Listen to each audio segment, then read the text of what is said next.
ಒಬ್ಬ powerful minister ಎದುರು ನಿಂತು ಅವರ ಪರ್ಸನಲ್ ಲೈಫ್ನ ಪ್ರತಿಯೊಂದು ಸೀಕ್ರೆಟ್, ಅವರ ಬ್ಯಾಂಕ್ ಬ್ಯಾಲೆನ್ಸ್, ಅವರ ಪ್ರತಿಯೊಂದು ಕಾಲ್ ರೆಕಾರ್ಡ್ಸ್ ಎಲ್ಲವನ್ನೂ ಒಂದು ಸಣ್ಣ ಟ್ಯಾಬ್ನಲ್ಲಿ ತೋರಿಸಿದ್ರೆ ಹೇಗಿರುತ್ತೆ? ಆ ಮಿನಿಸ್ಟರ್ ಮುಖದಲ್ಲಿರೋ ಆ ಭಯ, ಆ ಶಾಕ್, ಅದೇ ಗುಲ್ತು ಸಿನಿಮಾದ ಅಸಲಿ ಪವರ್.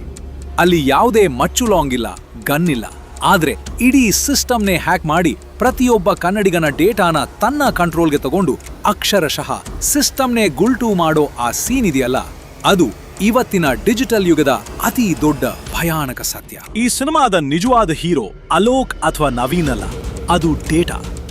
ಈಗಿನ ಕಾಲದಲ್ಲಿ data is the new oil ಅಂತ ಎಲ್ಲರೂ ಹೇಳ್ತಾರೆ. ಆದ್ರೆ ಅದನ್ನ ದುಡ್ಡಾಗಿ ಕನ್ವರ್ಟ್ ಮಾಡೋದು ಹೇಗೆ? ಈ ಮೂವಿ ಶುರು ಆಗೋದು ಒಂದು ಸ್ಟಾರ್ಟ್ಅಪ್ ಡ್ರೀಮ್ ಇಂದ.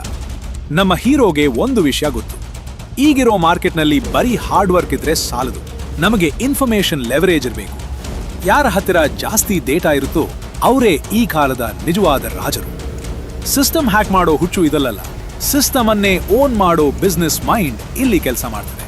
ಆದ್ರೆ ಇಲ್ಲೇ ಅಸಲಿ ಗೇಮ್ ಶುರು ಆಗೋದು. ಸಿನಿಮಾದ ಒಂದು ಸೀನ್ ನೋಡಿ. ಇಲ್ಲಿ ಹೀರೋ ಒಬ್ಬ ಸಾಧಾರಣ ಸಾಫ್ಟ್ವೇರ್ ಇಂಜಿನಿಯರ್ ತರ ಕಾಣಿಸ್ಬೋದು, ಆದ್ರೆ ಅವನ ಬಿಸ್ನೆಸ್ ಸ್ಟ್ರಾಟಜಿ ತುಂಬಾ ಡೀಪ್ ಆಗಿದೆ.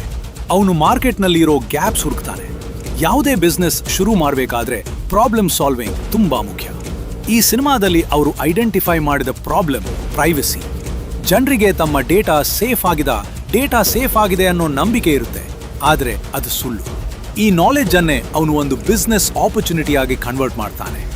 ಇಲ್ಲಿ ನಮಗೆ ಸಿಗೋ ರಿಯಲ್ ವರ್ಲ್ಡ್ ಲೆಸನ್ ಅಂದ್ರೆ, ಯಾರು ನೋಡಿದ ಗ್ಯಾಪ್ ಅನ್ನ ನೀವು ನೋಡಿದ್ರೆ ನೀವು ವೆಲ್ತ್ ಕ್ರಿಯೇಟ್ ಮಾಡಬಹುದು. ಲೀಗಲ್ ಆಗಿ ಇದನ್ನ ನೀವು ಮಾರ್ಕೆಟ್ ರಿಸರ್ಚ್ ಮತ್ತೆ ಕನ್ಸ್ಯೂಮರ್ ಬಿಹೇವಿಯರ್ ಅನಾಲಿಸಿಸ್ಗೆ ಬಳಸಬಹುದು.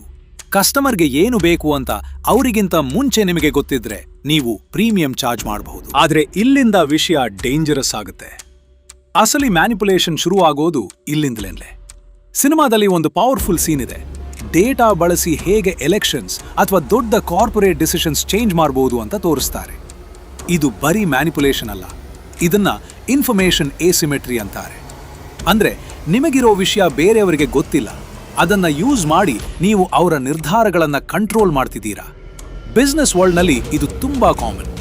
ಇಲ್ಲಿ ನಾವು ಕಲಿಬೇಕಾದ ಪಾಠ ಪ್ರೊಪ್ರೈಟರಿ ನಾಲೆಡ್ಜ್.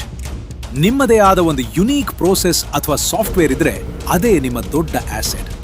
ಲೀಗಲ್ ಆಗಿ ನೀವು ನಿಮ್ಮ ಐಡಿಯಾಗಳನ್ನ ಪೇಟೆಂಟ್ ಅಥವಾ ಕಾಪಿರೈಟ್ ಮಾಡಿ ಪ್ರೊಟೆಕ್ಟ್ ಮಾಡ್ಕೋಬೇಕು. ಮುಂದಿನ ವಿಷಯ ದ ವ್ಯಾಲ್ಯೂಯೇಷನ್ ಗೇಮ್. ಸ್ಟಾರ್ಟ್ಅಪ್ಗಳಿಗೆ ಫಂಡಿಂಗ್ ಹೇಗೆ ಸಿಗುತ್ತೆ? ಬರೀ ಐಡಿಯಾ ಇದ್ರೆ ಸಾಲದು, ಅದರಲ್ಲಿ ಸ್ಕೇಲಬಿಲಿಟಿ ಇರಬೇಕು. ಗುಲ್ತು ಸಿನಿಮಾದಲ್ಲಿ ತೋರಿಸುವ ಸಿಸ್ಟಮ್ ಕೋಟ್ಯಂತರ ಜನರಿಗೆ ರೀಚ್ ಆಗುವ ಕೆಪಾಸಿಟಿ ಹೊಂದಿದೆ. ವೆಲ್ತ್ ಕ್ರಿಯೇಷನ್ನಲ್ಲಿ ಲೆವರೇಜ್ ಅನ್ನೋದು ತುಂಬಾ ಮುಖ್ಯ. ಅದು ನಿಮ್ಮ ಟೈಮ್ ಇರಬಹುದು ಅಥವಾ ಟೆಕ್ನಾಲಜಿ ಇರಬಹುದು. ಸಿನಿಮಾ ತೋರಿಸುವ ತರ ಸಿಸ್ಟಮ್ ಎಕ್ಸ್ಪ್ಲಾಯ್ಟ್ ಮಾಡೋದು ಇಲ್ಲಿಗಲ್, ಆದ್ರೆ ಅದೇ ಲಾಜಿಕ್ನ ಲೀಗಲ್ ಆಗಿ ಹೇಗೆ ಬಳಸೋದು?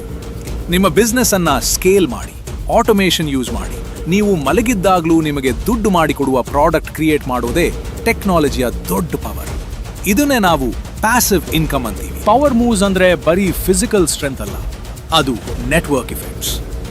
ಸಿನಿಮಾದಲ್ಲಿ ಹೀರೋ ಹೇಗೆ ತನ್ನ ಕನೆಕ್ಷನ್ಸ್ ಬಳಸಿ ಸಿಸ್ಟಮ್ ಒಳಗೆ ನುಗ್ಗುತ್ತಾನೆ ಅಂತ ನೋಡಿ. ಬಿಸ್ನೆಸ್ ವರ್ಲ್ಡ್ ಅಲ್ಲಿ ನಿಮಗೇನು ಗೊತ್ತು ಅನ್ನೋದಕ್ಕಿಂತ ನಿಮಗೆ ಯಾರು ಗೊತ್ತು ಅನ್ನೋದು ಮ್ಯಾಟರ್ ಆಗುತ್ತೆ. Networking is net worth. ಲೀಗಲ್ ಆಗಿ ಹೇಳ್ಬೇಕಂದ್ರೆ ಸ್ಟ್ರಾಟಜಿಕ್ ಪಾರ್ಟ್ನರ್ಶಿಪ್ ಮಾಡ್ಕೊಳ್ಳಿ. ನಿಮ್ಮ ಬಿಸ್ನೆಸ್ಗೆ ಪೂರಕವಾಗಿರೋ ಬೇರೆ ಕಂಪನಿಗಳ ಜೊತೆ ಕೈ ಜೋಡಿಸಿ. ಆದ್ರೆ ಜಾಗ್ರತೆ, ಸಿನಿಮಾದಲ್ಲಿ ತೋರಿಸೋ ತರ ಬಿಸ್ನೆಸ್ನಲ್ಲಿ ನಂಬಿಕೆ ದ್ರೋಹನೂ ಕಾಮನ್. ಅದಕ್ಕೆ ಯಾವಾಗ್ಲೂ ಸ್ಟ್ರಾಂಗ್ ಆದ ಲೀಗಲ್ ಅಗ್ರಿಮೆಂಟ್ ಇರಲಿ. Trust is good but control is better. ಹಣದ ಮ್ಯಾನಿಪುಲೇಷನ್ ಬಗ್ಗೆ ಮಾತಾಡುವಾಗ ಈ ಸಿನಿಮಾ ಒಂದು ಹೊಸ ಪರ್ಸ್ಪೆಕ್ಟಿವ್ ಕೊಡುತ್ತೆ. ಬ್ಯಾಂಕಿಂದ ದುಡ್ಡು ಕದಿಯೋದು ಹಳೆ ಸ್ಟೈಲ್, ಆದ್ರೆ ಡೇಟಾಬೇಸ್ ಹ್ಯಾಕ್ ಮಾಡಿ ಫ್ಯೂಚರ್ ಡಿಸಿಷನ್ಸ್ ಇನ್ಫ್ಲೂಯೆನ್ಸ್ ಮಾಡೋದು ಹೊಸ ಸ್ಟೈಲ್.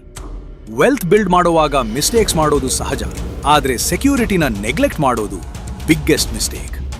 ಯಾವುದೇ ಬಿಸ್ನೆಸ್ನಲ್ಲಿ ಸೈಬರ್ ಸೆಕ್ಯೂರಿಟಿ ಮತ್ತೆ ಕಂಪ್ಲಯನ್ಸ್ಗೆ ತುಂಬಾ ಖರ್ಚಾಗಬಹುದು, ಆದ್ರೆ ಅದನ್ನ ಇಗ್ನೋರ್ ಮಾಡಿದ್ರೆ ನಿಮ್ಮ ಇಡೀ ಎಂಪೈರ್ ಕೊಲ್ಯಾಪ್ಸ್ ಆಗುತ್ತೆ.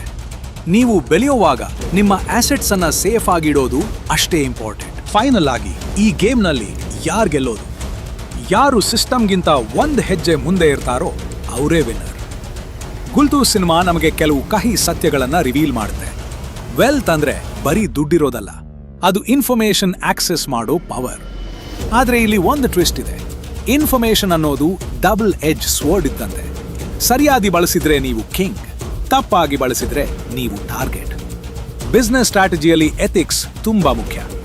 ಇಲ್ಲಿ ಹೀರೋ ಮಾಡುವ ತಪ್ಪು ನಮಗೆ ಒಂದು ವಾರ್ನಿಂಗ್ ತರ. ಮ್ಯಾನಿಪುಲೇಷನ್ಸ್ ತುಂಬಾ ದಿನ ಇರಲ್ಲ, ಆದ್ರೆ ಸಾಲಿಡ್ ಬಿಸ್ನೆಸ್ ಫೌಂಡೇಶನ್ ಯಾವತ್ತಿಗೂ ಇರುತ್ತೆ.